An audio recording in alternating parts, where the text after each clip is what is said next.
Ya, dari Imam Ahmad, iman itu adalah perkataan dan perbuatan, dia bertambah dan juga berkurang. Hal senada juga disampaikan oleh Imam Al-Bukhari rahimahullahu ta'ala dalam kitab sahihnya. Imam Bukhari mengatakan, wa huwa qaulun wa fi'lun yazidu wa yanqus.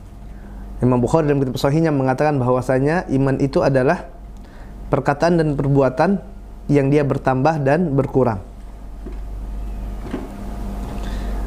Sampai-sampai Al-Imam Al-Bukhari mengatakan, wal hubbu fillahi wal baghdhu fillahi minal iman. Cinta karena Allah dan benci karena Allah ini pun merupakan bagian dari keimanan seseorang.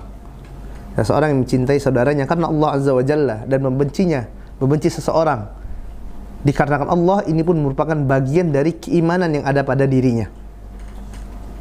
Definisi para ulama tentang masalah iman ini banyak sekali, jamaah yang Allah tabaraka wa taala, yang intinya nanti adalah iman itu akan mencakup 3 hal. Ya, akan mencakup 3 hal. Yang pertama, dia adalah iqrar di hati, kemudian qaul lisan, pengucapan dengan lisan, wal amal jawarih, dan amal dengan anggota badan. Jadi karena kan memang keyakinan orang itu tidak akan sama. Tidak mungkin orang memiliki antara satu dengan yang lainnya persis keyakinannya, imannya sama, tidak mungkin.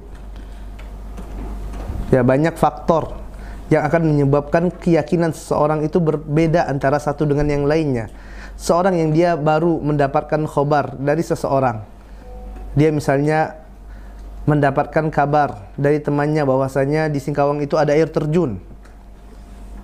Mungkin dia percaya, tapi tentulah beda dengan apabila dia telah datang sendiri, bahkan dia misalnya pernah mandi di sana, maka tentulah keyakinannya lebih besar daripada cuma mendapatkan kabar dari saudaranya tersebut. Kemudian orang yang mendapatkan info dari satu orang temannya, tadi ada temannya mengatakan di Singkawang itu ada air terjun, satu orang mengatakan, Ray misalnya mengatakan, kan orang Singkawang ya. Kemudian ada juga yang mendapat informasi bahwasanya tadi di Singkawang itu ada air terjun, dapat dari 5 orang temannya. Ya, dapat dari Torik, dari Diki, dari Wahyudi, ya dari Arul, dari Edi, semuanya sepakat mengatakan di Singkawang itu ada air terjun cantik. Ya. Tentulah yang dapatkan informasi dari satu orang ini berbeda dengan yang dapat informasi tadi dari 5 orang. Beda apa? Tingkat keyakinannya. Tidak mungkin tuh 5 orang mereka sepakat untuk butakan anak, kan tidak mungkin gitu. Jadi lebih apa, tingkat keyakinannya ini loh yang kita bahas. Maka dari sini jelaslah bahwasanya iman itu tidak sama antara satu orang dengan orang yang lainnya. Walaupun misalnya dia belajarnya bareng-bareng, dia tidurnya bareng, tinggal di tempat yang sama, keimanannya bisa jadi dan tentulah akan berbeda antara satu dengan yang lainnya. Dan begitu juga konsekuensinya adalah iman ini, kalaulah antara satu orang dengan orang yang lainnya tidak sama, maka dia menunjukkan iman ini banyak tingkatannya. Dan kalau sesuatu yang bertingkat, maka bisa naik, bisa turun. Ada kalanya iman itu naik, meningkat. Ada kala iman itu turun.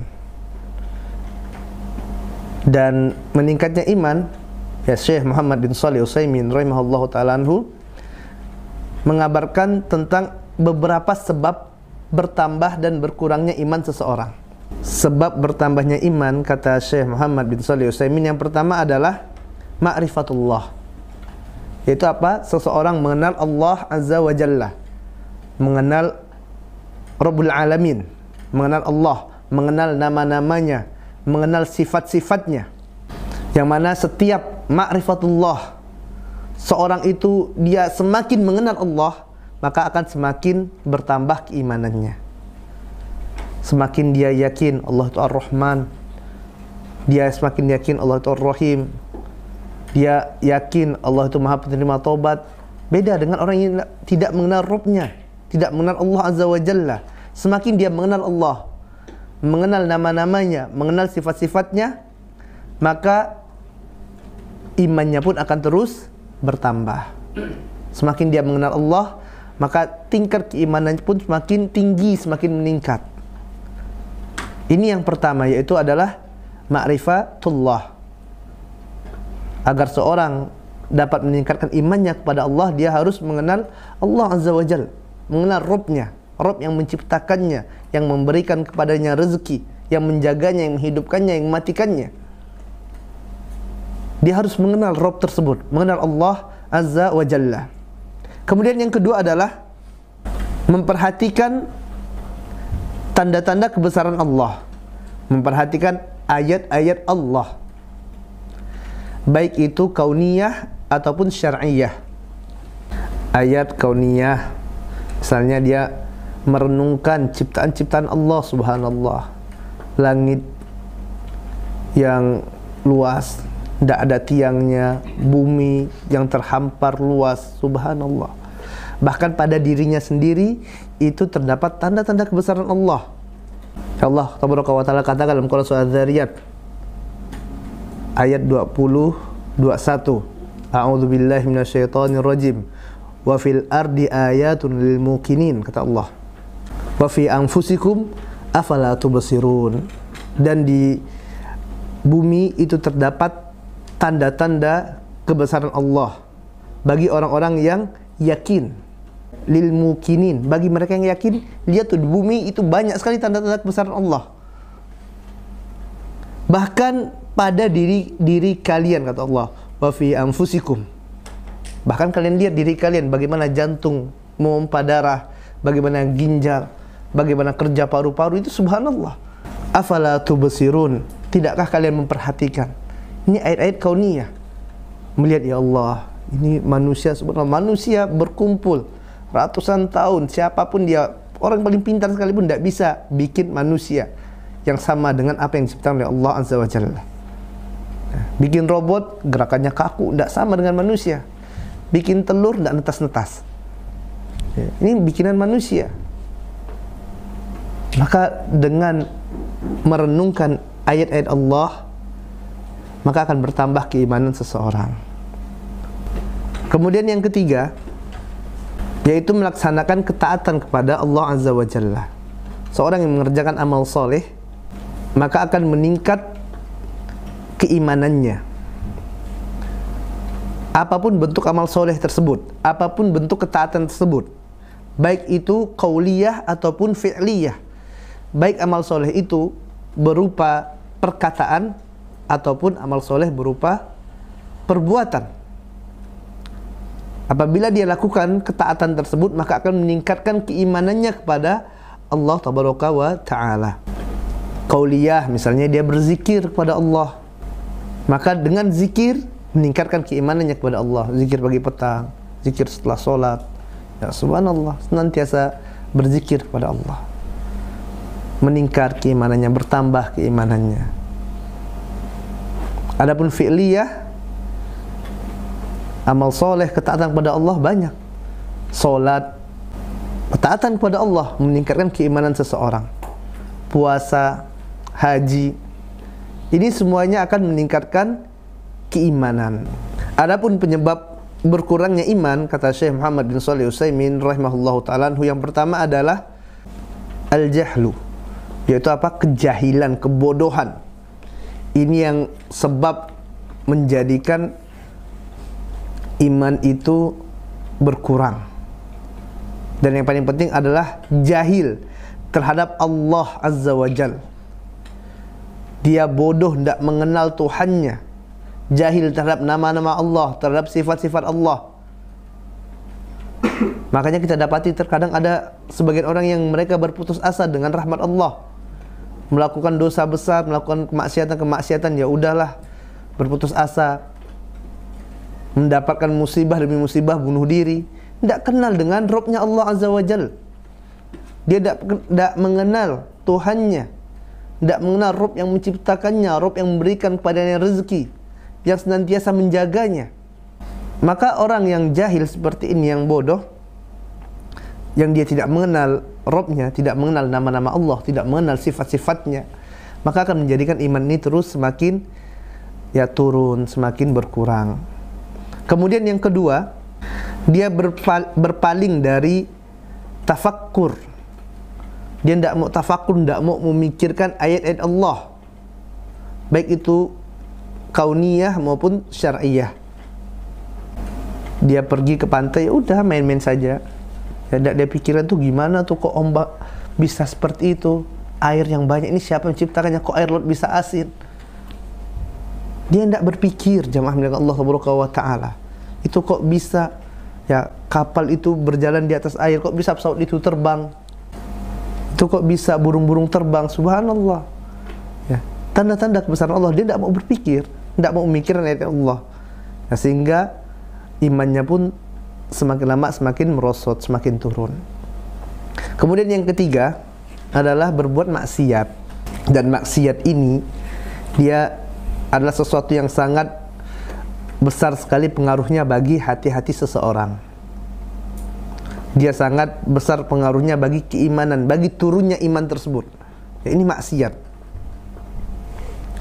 Oleh sebab itu, Nabi yang mulia SAW pernah mengatakan,